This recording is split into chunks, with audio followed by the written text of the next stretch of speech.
We're joined from London by the former NATO official, Nicholas Williams. Thank you for joining us on Q. First, could you give us an assessment of how serious is the risk of direct military confrontation between Israel and Iran, given the recent exchanges of threats and given the recent leaks as well? Well, I think it's still a very high possibility, even probability of Israel attacking Iran in the next week or so. The Israelis are determined to do it, and they have the capability to do it. All that stops them is the concern of the United States not to be dragged into a regional war. So how significant is Iran's decision to notify the International Atomic Energy Agency about Israel's threats? Could this move impact international diplomacy or prompt a greater global involvement to stop any, actual ground incursions between the two countries? Well, I think it is significant, and it is significant that the foreign minister of Iran has visited 9 or 10 capitals over the past week or so. They're trying to reassure their Arab neighbors, but they're also giving a warning to the Arab neighbors that they shouldn't cooperate or allow their airspace to attack, or the Israelis to attack Iran. But I don't think Iran can move the diplomatic dial anywhere. It's just the Americans who have the power to influence Iran and Israel. But I mean, there was the intelligence report that was leaked when it has to do with plans for Israeli attacks on Iran. Do you think this could affect the course of the possibility of attacks by Israel on Iran?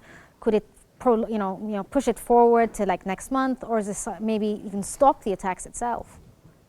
Well, it's difficult to understand how this leak happened. It was a leak of US assessments about how the Israelis might target Iran.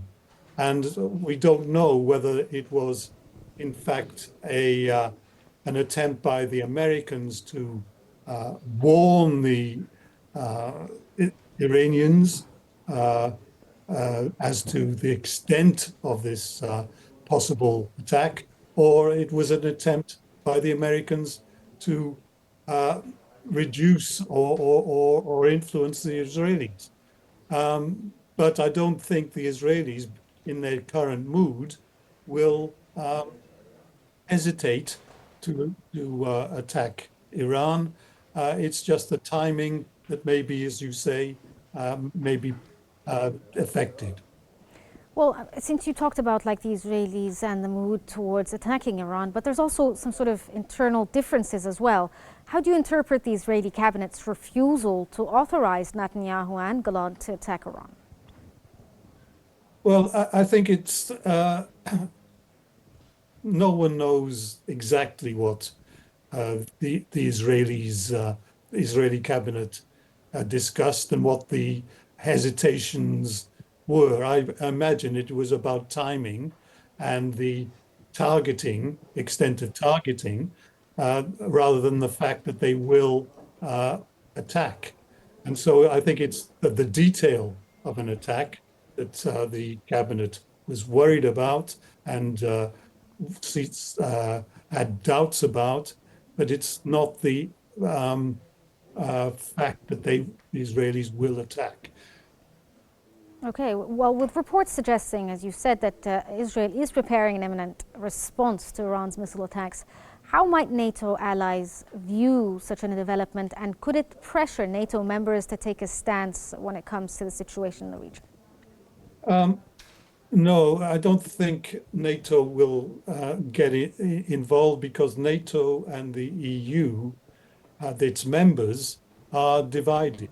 Some are horrified by what's going on in the Middle East and fear escalation and want the Israelis to have a ceasefire and back down. Others are supportive of Israel and believe that they have the inherent right of self-defense.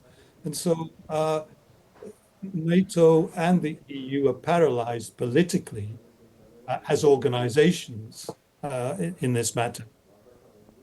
Okay, well, from your experience at NATO, what lessons can be applied to the situation right now to avoid some sort of military conflict and manage tensions effectively between Israel and Iran? What would you say to this side of the region? Well, I think intense diplomacy, both with the Israelis and the Iranians, is essential. Unfortunately, Western countries, European countries, have not had any links with Russia, and Russia is some country that can influence Iran. And so the diplomatic system is relatively broken at this critical time. I think you can't prevent this escalation without Russia being involved. Okay, that was former NATO official Nicholas Williams. Thank you for your insights.